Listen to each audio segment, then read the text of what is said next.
What are you doing?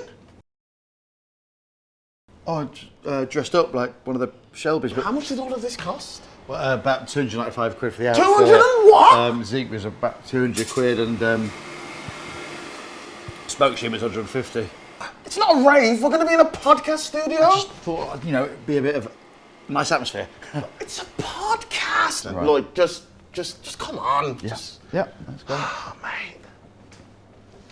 Can that film like video? It can't. No. Brilliant.